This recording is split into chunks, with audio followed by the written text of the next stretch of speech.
Hello అండి, నా పేరు సురేష్ అండి. లాస్ట్ వీడియోస్లో మీకు ఫామ్ ఫీల్డ్స్ గురించి, ఫామ్స్ గురించి, కస్టమ్ వ్యాలిడేషన్స్ గురించి, ఫీల్డ్ టు ఫీల్డ్ వ్యాలిడేషన్స్ గురించి ఎక్స్ప్లెయిన్ చేశానండి. ఈ వీడియోలో మీకు ఒక డైనమిక్గా ఒక లిస్ట్ తీసుకొచ్చి డ్రాప్ డౌన్లోకి ఎలా పాపులేట్ చేయాలి, అలాగే మల్టిపుల్ చెక్ బాక్సెస్లోకి ఎలా ఎలా చూపించాలి ఒక డైనమిక్ డేటాని, అంతేకాకుండా రేడియో బటన్స్ కింద ఎలా చూపించాలి, ఇలాంటి విషయాలన్నీ మీకు ఈ వీడియోలో ఎక్స్ప్లెయిన్ చేస్తానండి. అయితే ముందుగా నేను ప్రాజెక్టు సెటప్ చేసి పెట్టానండి. నేను ఏమేమి సెటప్ చేశానో మీకు ఇప్పుడు చెప్తానండి. సో నేను మోడల్స్లోకి వెళ్ళి ఫీల్డ్స్ క్రియేట్ చేశాను. ఒక క్లాస్ వచ్చి కేటగిరీ దానికి చేశాను, ఇంకో క్లాస్ వచ్చి ఇన్ఫర్మేషన్ ఫామ్ అని చెప్పి ఒకటి తీసుకున్నానండి. సో ఇన్ఫర్మేషన్ ఫామ్ గురించి ముందు చెప్పుకుందాము. ఈ ఇన్ఫర్మేషన్ ఫామ్లో title, message, email, drop down, check box, radio option, terms and conditions అని పెట్టానండి. సో ఇక్కడ గమనిస్తే మీరు ప్రతిదానికి కూడా క్యార్ ఫీల్డ్ పెట్టాను. చూసారండి, అన్నిటికీ మ్యాక్సిమం క్యార్ ఫీల్డ్ ఉన్నాయి. ఒక ఈమెయిల్కి అలాగే టర్మ్స్కి, ఈ రెండింటికి తప్ప అన్ని క్యార్ ఫీల్డే నేను ఇచ్చానండి. డేటాబేస్లో స్టోర్ అవ్వడానికి మాట ఇదంతా. ఓకే, సో దాని తర్వాత పైన క్లాస్ చూస్తే కేటగిరీ. ఈ కేటగిరీ మనకి ఏంటంటే అడ్మిన్లో కేటగిరీస్ క్రియేట్ చేసుకోవడానికి, అంటే ఒక లిస్ట్ కావాలి కదండి, డైనమిక్గా మనకి లిస్ట్ క్రియేట్ చేసుకోవడానికి ఈ క్లాస్ని క్రియేట్ చేశానండి.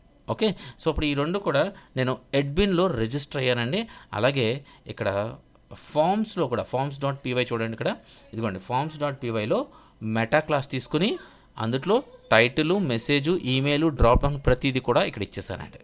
ఓకే, సో అలాగే వ్యూస్లో చూస్తే మీకు ఇక్కడ చూడండి, ఇక్కడ సేమ్ ఇంతకుముందు మనం ఈ కోడ్ రాసాం. మనది రిక్వెస్ట్ డాట్ మెథడ్ పోస్ట్ అయితే ఓకే, ఫామ్ డేటా ఏదైతే ఉంటుందో అది వ్యాలిడ్ అయినప్పుడు ఓకే, ఇక్కడ సేవ్ అనేది రాయాల. ఇప్పుడు మనం ఏం చేస్తున్నామండి, డేటాబేస్ని యూజ్ చేస్తున్నాం. సో కాబట్టి ఫామ్ డాట్ సేవ్, ఒకవేళ వ్యాలిడ్ అయితే డేటాబేస్లోకి సేవ్ చేయమని చెప్పేసి నేను రాశానండి. ఓకే, సో ఇక్కడ ఫామ్లో కూడా చిన్న మార్పు చేశాను చూడండి. మనం ఇప్పుడు మోడల్స్ యూజ్ చేస్తున్నాం కదండి, సో అందుకనే ఫామ్స్ డాట్ మోడల్ ఫామ్ అని రాశానండి.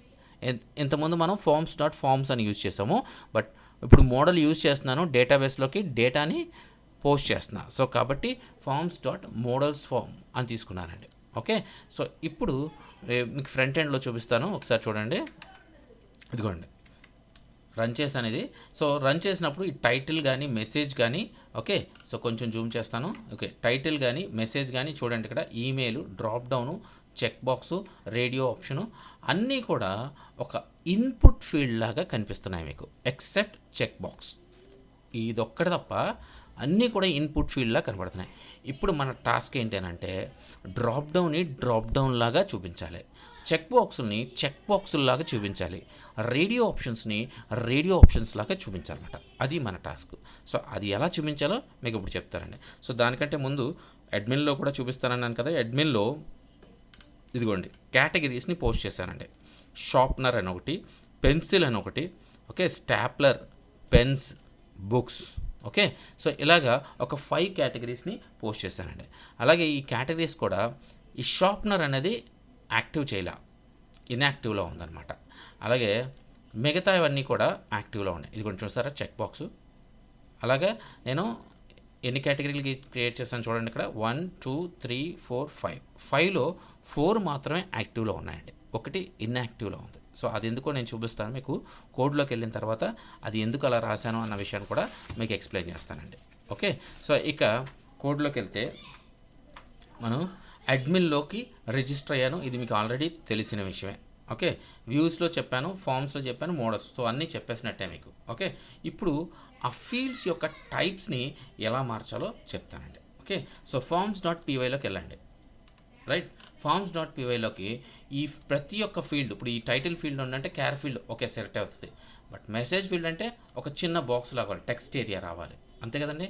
ఈమెయిల్ అంటే ఈమెయిల్ ఫీల్డ్ క్యార్ ఫీల్డ్ సరిపోతుంది, కానీ డ్రాప్ డౌన్లా కనిపించాలి మనకి.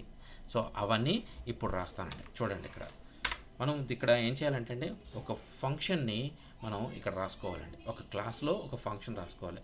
ఆ ఫంక్షన్ ఏంటంటే అండి ఇనిట్ ఫంక్షన్ అండి.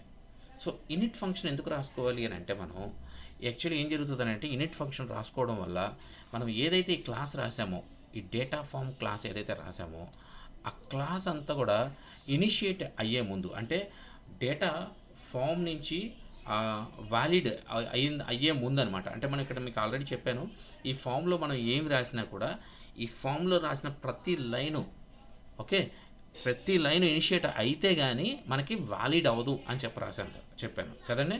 సో మనం ఇక్కడ ఏం చేస్తున్నాము, దీని లోపల ఏం చేస్తామంటే అండి, ఈ ఫీల్డ్స్ అన్నీ కూడా ప్రతి ఫీల్డ్ని మనం తెచ్చుకోవడం కోసం ఇనిట్ ఫంక్షన్ అనేది రాస్తామండి.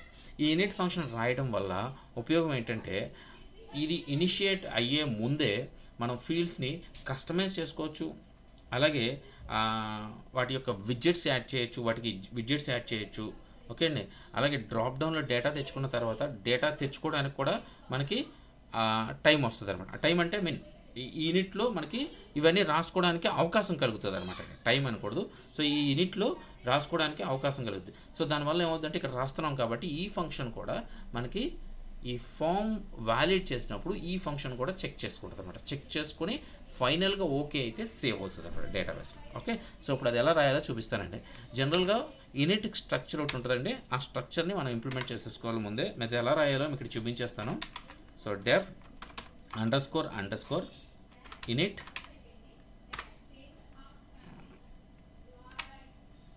ఒక్క నిమిషం. Okay, init underscore self args. ఇది ఆగ్స్ అండ్ క్వాక్స్ గురించి మీకు ఆల్రెడీ ఇంతకుముందు చెప్పాను, కొన్ని వీడియోస్లో, పాత వీడియోస్లో ఉన్నాయి, చెక్ చేసుకోండి. Args and kwargs. Okay, super. ఇప్పుడు మన క్లాస్ తీసుకోవాలండి, data form. Okay, so data form self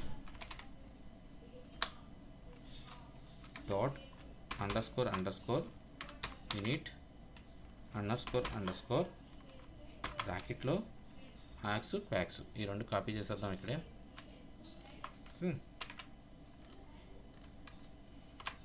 right, ఇది మనకి యూనిట్ స్ట్రక్చర్ అనమాట అంటే. ఓకే, సో మనం దీని ద్వారా మనకి ఏంటంటే ఈ టైటిల్ అనేదాన్ని, అలాగే ఈ మెసేజ్ అనేదాన్ని, వీటిని కాల్ చేసుకోవచ్చు అండి. ఎలా కాల్ చేసుకోవచ్చు అని అంటే, ఇక్కడ చూస్తారు కదా ఫీల్డ్ అని ఉంది కదండి, దీని ద్వారా సెల్ఫ్ డాట్ ఫీల్డ్స్ అని చెప్పి స్క్వేర్ బ్రాకెట్స్లో మనకి ఏ ఫీల్డ్ కావాలంటే ఆ ఫీల్డ్ని కాలప్ చేసుకోవచ్చు అనమాట. చూడండి, చూపిస్తాను మీకు ఇక్కడ. ఫస్ట్ మనం ముందుగా ఏం చేయాలంటే అండి, మనకి ఈ ఫీల్డ్స్ ఏవైతే ఉన్నాయో, ఓకే ఒక్క నిమిషం చూపిస్తాను. ఈ డ్రాప్ డౌన్ ఫీల్డ్ కానీ, చెక్ బాక్స్ కానీ, రేడియో బటన్, ముందు వీటి యొక్క బిహేవియర్ చేంజ్ చేసేద్దాం. ఓకే, సో బిహేవియర్ చేంజ్ చేయాలి అంటే ముందు డ్రాప్ బాక్స్కి చూద్దామండి. సో డ్రాప్ బాక్స్ని యాక్సెస్ చేయాలి అంటే మన కోడ్లో self dot fields, okay, self dot fields square బ్రాకెట్స్లో మనకి డ్రాప్ బాక్స్ అనే పేరు ఉంది కదండి, ఈ పేరుని కాపీ చేసి ఇక్కడ పేస్ట్ చేసుకోండి. సో ఇప్పుడు మనం దీన్ని యాక్సెస్ చేసేసినట్టేనండి. ఓకే, చూడండి, ఇప్పుడు ఈక్వల్ టు, నేను ఇక్కడ ఏం చేస్తున్నానంటే విడ్జెట్ ఏదైతే ఉంటుందో ఆ విడ్జెట్ రాయడం కోసం ముందు అసలు ఈ ఫీల్డ్ ఏంటి అని చెప్తాను. చూడండి ఇక్కడ. సో ఫామ్స్ డాట్, ఈ ఫీల్డ్ వచ్చి చాయిస్ ఫీల్డ్ కింద నాకు కావాలి. ఓకే, సో చాయిస్ ఫీల్డ్లో విడ్జెట్ రాసుకుంటానండి.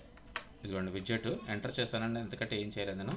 సో విడ్జెట్ వచ్చేసరికి సెలెక్ట్ టైప్ కావాలి నాకు, forms dot select. Okay, so దీంట్లో మనకి స్టైల్ కావాలంటే స్టైల్ రాసుకోవచ్చు. ముందుగా ఒకసారి సేవ్ చేసి మనకు డ్రాప్ బాక్స్ వచ్చిందో లేదో ఫ్రంట్ ఎండ్లో చెక్ చేద్దాం. ఓకే, అదిగోండి డ్రాప్ బాక్స్ వచ్చేసింది, చూసారా? అది అలాగా మనం ఒక్కొక్క ఫీల్డ్ని ఇలా యాక్సెస్ చేయొచ్చు అనమాట అండి. ఓకే, ఇప్పుడు మనకి డ్రాప్ బాక్స్ వచ్చేసింది. దీంట్లో కొంచెం స్టైల్ రాద్దాము. సంథింగ్ లైక్ ఆ ఫీల్డ్ ఏదైతే ఉందో కొంచెం పొడుగ్గా కావాలి కదండి, మనకు ఒక 100 పిక్సెల్ 70 పిక్సెల్ తీసుకుందాం. సో స్టైల్ రాద్దామండి. ఓకే, ATTRS అట్రిబ్యూట్స్ అండి. సో ATTRSలో కర్లీ బ్రాకెట్స్లో స్టైల్, మళ్ళీ సింగిల్ కోట్స్లో width colon 100 pixels. Okay, save చేస్తున్నాను, ఒకసారి రిఫ్రెష్ చేద్దాం. ఎస్, ఇది చూసారా కొంచెం పెరిగింది. సో ఇప్పుడు మనకి ఇందులో డేటా రావాలి. డేటా రావడం కోసం తర్వాత చేద్దాం. మళ్ళీ నెక్స్ట్ వచ్చేసరికి చెక్ బాక్స్ గురించి చూద్దాం. చెక్ బాక్స్ని కూడా సేమ్ ఇలాగే మార్చేయచ్చండి. ఓకే, సో దీన్ని ఇలా కాపీ చేసేస్తాను, మనకి టైం వేస్ట్ అవ్వకుండా. అలాగే ఈ ఫీల్డ్ యొక్క నేమ్ ఏదైతే ఉందో copy paste. Okay, so field name మార్చేసాను. సో ఇప్పుడు మనకి ఫామ్ టైప్ వచ్చేసరికి మల్టిపుల్ చాయిస్ ఫీల్డ్ కావాలి, ఎందుకంటే మనం మల్టిపుల్ చెక్ బాక్సెస్ ఉంటాయి కాబట్టి. Okay, multiple choice field. Okay, ఈ ఫీల్డ్ కావాలి. ఓకే, సో అలాగే విడ్జెట్ వచ్చేసరికి చెక్ బాక్స్ టైప్ కావాలి మనకి, అంతే కదండి. చెక్ బాక్స్ టైప్ మల్టిపుల్, అది కూడా check box select multiple. Okay, so ఇది కావాలి మనకి. సో ఇప్పుడు దీంట్లో స్టైల్ ఏదైతే ఉందో స్టైల్ అవసరం లేదు, ఎందుకంటే మనకి చెక్ బాక్సులు కాబట్టి. ఓకే, సో స్టైల్ అవసరం కాదు. సో తీసేసాను దాన్ని. సేవ్ చేద్దాం, ఒకసారి ఫ్రంట్ ఎండ్లో చెక్ చేద్దాం. యా, చెక్ బాక్స్ కనిపించట్లేదు ఎందుకంటే డేటా లేదు కాబట్టి కనిపించట్లేదు, బట్ వచ్చిందండి. ఇందులో డేటా వచ్చిన తర్వాత మీకు చూపిస్తాను. ఓకే, సో అలాగే రేడియో బటన్స్. రేడియో బటన్ కూడా మనకు అలా కనిపించదు, బట్ డేటా లేదు కాబట్టి. డేటా వచ్చిందంటే వన్స్ డేటా వచ్చిందంటే మనకి వచ్చేస్తుంది. సో దీన్ని కాపీ పేస్ట్ చేస్తున్నాను మళ్ళీ. ఓకే, సో చెక్ బాక్సుల దగ్గర మనకి రేడియో ఆప్షన్స్ అని రీప్లేస్ చేద్దాం. ఓకే, సో దీంట్లో వచ్చేసరికి ఏదో ఒక్కటి మాత్రమే సెలెక్ట్ చేయాలి రేడియో బటన్ అంటే, కాబట్టి ఇక్కడ మల్టిపుల్ చాయిస్ కదండి, choice field. Okay, so multiple choice కాదు, మనకి చాయిస్ ఫీల్డ్. అలాగే ఇక్కడ టైప్ వచ్చేసరికి విడ్జెట్ వచ్చేసరికి రేడియో సెలెక్ట్. ఓకే, సో ఇలాగా ఫామ్ యొక్క ఫీల్డ్స్ బిహేవియర్ని చేంజ్ చేయొచ్చు అనమాట అండి. చూసారా, నేను బిహేవియర్ చేంజ్ చేస్తాను. ఇప్పుడు ఇందులో డేటా వస్తే మీకు క్లియర్గా కనబడిపోతుందండి. సో ఇప్పుడు డేటా తెచ్చుకోవాలి. సో ఆల్రెడీ నేను అడ్మిన్లో డేటాని పోస్ట్ చేశానండి. ఎన్ని పోస్ట్ చేశాను? 5 కేటగిరీస్ని పోస్ట్ చేశాను. ఇప్పుడు మనకి 5లో 4 కేటగిరీస్ మాత్రమే వచ్చేలా రాసుకోవాలి. సో ముందు 5 వచ్చేలా రాసుకుందామండి. ఓకే, సో దీని పైన రాస్తున్నాను, ఇదిగోండి ఇక్కడ పైన కేటగిరీస్ తెచ్చుకోవాలి మనం ఇప్పుడు. సో నేను ఆల్రెడీ మోడల్లో ఇంపోర్ట్ చేసుకుని కేటగిరీ అనేదాన్ని కూడా నేను ఇంపోర్ట్ చేసుకున్నానండి. ఓకే, సో ఇప్పుడు ఒక వేరియబుల్ తీసుకుని ఓకే కేటగిరీస్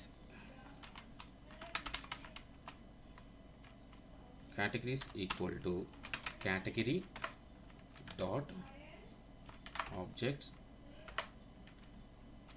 డాట్ ఆల్ అన్నాం అనుకోండి. ఇప్పుడు ఏం జరుగుతుందంటే అండి, మనకి దీంట్లోకి అక్కడ ఎన్ని కేటగిరీస్ ఉన్నాయో అన్ని కేటగిరీస్ మనకి వచ్చేస్తాయండి. ఓకే, అయితే మనం యాక్టివ్ ఇన్యాక్టివ్ అని పెట్టాం కదండి. సో మరి దాన్ని కూడా సర్వే చేయాలి కదా. సో కేవలం యాక్టివ్గా ఉన్నాయి మాత్రమే రావాలి మనకి. సో అలాంటప్పుడు ఇక్కడ ఏం చేయాలంటే అండి, ఇక్కడ ఆల్ ప్లేస్లో ఫిల్టర్ అని ఉంటుందండి. ఇదిగోండి ఫిల్టర్ అని పెట్టి దేనితో ఫిల్టర్ అవ్వాలి అది కూడా రాయాలండి మనం. Is under score active. So is under score active అనే ఒక ఫీల్డ్ ఉంది మనకి మోడల్లో, చూడండి ఇక్కడ ఇదిగోండి is under score active. Okay, ఈ ఫీల్డ్ని ఇక్కడ ఇచ్చి అండి ఈక్వల్ టు ట్రూ అయితేనే. ఓకే, సో ఈ ఫీల్డ్ ట్రూ ఉన్న మాత్రమే మనకి ఈ కేటగిరీస్ అనే ఆబ్జెక్ట్లోకి రావాలి అని చెప్పేసి రాసుకున్నాం అనమాట. ఓకే, ఇప్పుడు కేటగిరీస్లో ఉన్న ఫీల్డ్స్ ఏవైతే ఉన్నాయో ఆ ఫీల్డ్స్ని మనం ఫర్ లూప్లోకి తెచ్చుకోవాలన్నమాట. సో ఎలా తెచ్చుకోవాలి అని అంటే ఇక్కడ చూడండి రాస్తాను, cat under score choices equal to variable తీసుకున్నానండి ఇక్కడ. ఓకే, సో మనకి అందులో ఫర్ లూప్ రాయాలి కదండి. సో ఇక్కడ కేటగిరీ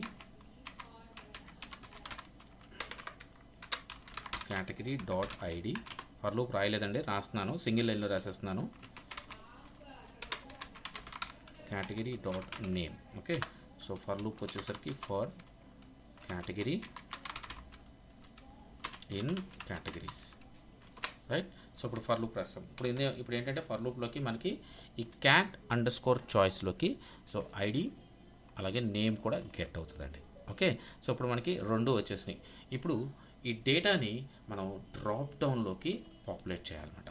సో డ్రాప్ డౌన్లోకి తెచ్చుకోవాలి అని అంటే ఇక్కడ ఫస్ట్ డ్రాప్ డౌన్లోకి వెళ్దాము. డ్రాప్ డౌన్లో విడ్జెట్ పైన అంటే విడ్జెట్ లెవెల్లోనే రాసుకోవాలి మనం. సో విడ్జెట్ పైన మనకి ఆల్రెడీ గుర్తుంది కదండి choices. So choices equal to మనం ఇక్కడ ఏదైతే వేరియబుల్ తీసుకున్నాం క్యాట్ అండర్ స్కోర్ చాయిసెస్ అని, అది అక్కడ పేస్ట్ చేయాలి. ఓకే, సో సేవ్ చేస్తే ఒకసారి ఫ్రంట్ ఎండ్లో చూడండి, రీఫ్రెష్ చేశాను, ఎర్రర్ వచ్చిందండి. సో మనం ఇక్కడ ఏదో మిస్టేక్ చేసాము, కామా పెట్టల అంతే.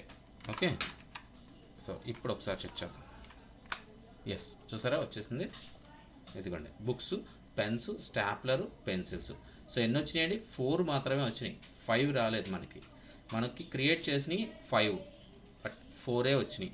సో కారణం ఏంటి అని అంటే మనం is active equal to true అని చెప్పి ఫిల్టర్ పెట్టాం. ఏదైతే ఇన్యాక్టివ్లో ఉంటుందో అవన్నీ కూడా మనకి రావు, ఓన్లీ యాక్టివ్లో ఉన్నాయి మాత్రమే వస్తాయన్నమాట. సో ఇప్పుడు మనం ఒక ఫామ్లో ఒక ఫీల్డ్ని బిహేవియర్ చేంజ్ చేసుకోవడం ఎలాగనేది మనకి చాలా ఈజీ తెలిసిపోయింది. ఓకే, సో ఇప్పుడు చెక్ బాక్సెస్ కూడా ఎలా చేసుకోవాలి అనే విషయాన్ని కూడా తెలుసుకున్నాం. బట్ డేటా అయితే ఇంకా పాపులేట్ అవ్వాలి. సో సేమ్ డేటాని నేను చెక్ బాక్సెస్లో కూడా పాపులేట్ చేస్తానండి. ఓకే, సో ఇక్కడ ఎంటర్ చేసి చాయిసెస్ ఈక్వల్ టు సేమ్ ఇదే లైన్ కాపీ పేస్ట్ చేసుకుంటే సరిపోతుంది. సేమ్ డేటాయే కదా నేను ఇస్తుంది. ఓకే, సేవ్ చేశాను, ఫ్రంట్ ఎండ్లోకి వెళ్తున్నానండి. ఇదిగోండి, ఎస్ చూసారా వచ్చేసింది same data. Okay, so multiple check boxes, single కాదండి, same data multiple check boxes. Okay, so ఇప్పుడు రేడియో బటన్ కూడా సేమ్ అలాగే చేయడం అండి, సేమ్. ఓకే, చూడండి ఇక్కడ అదిగోండి రేడియో బటన్ కూడా చూసారా, రేడియో బటన్స్ వచ్చేసినాయి. ఓకే, అలాగే ఇక్కడ చూడండి, ఇక్కడ మనం ఈ మెసేజెస్ కూడా టెక్స్ట్ ఏరియా కింద కన్వర్ట్ చేసుకోవచ్చు అండి. జస్ట్ ఇలాగే మనం యాక్సెస్ చేసి ఇదిగోండి self dot field. Okay, fields అందులో మనకు కావాల్సింది ఏంటండి? Messages. Okay, so equal to forms dot. Okay, so మనం ఇది క్యార్ ఫీల్డే తీసుకుంటున్నాము, కానీ విడ్జెట్ మాత్రం widget equal to text area తీసుకుంటాం. Okay, so forms dot text area ఇది. ఓకే, సో ఇప్పుడు చూద్దాం, ఒకసారి చూడండి, ఇదిగోండి టెక్స్ట్ ఏరియా వచ్చేసింది చూసారా. సో అలాగా మనం ప్రతి ఒక్క ఫీల్డ్ని దాని యొక్క బిహేవియర్ని మనం చేంజ్ చేసుకోవచ్చు అనమాట, డైనమిక్ డేటాతో కూడా. ఓకే, ఇప్పుడు మీకు అర్థమైంది అనుకుంటా అండి.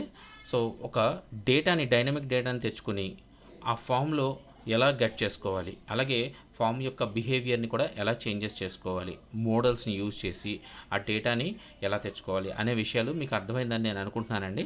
ఇన్ కేస్ మీకు ఎక్కడైనా అర్థం కాకపోయినా, ఏదైనా తెలియకపోయినా దయచేసి కామెంట్ చేయండి. సో కమెంట్ చేస్తే నేను దానికి రిప్లై ఇవ్వగలనండి. మీరు కామెంట్ చేయకపోతే మీకు అర్థమైందో లేదో కూడా నాకు తెలియదు. ఓకేనండి, బాయ్ అండి.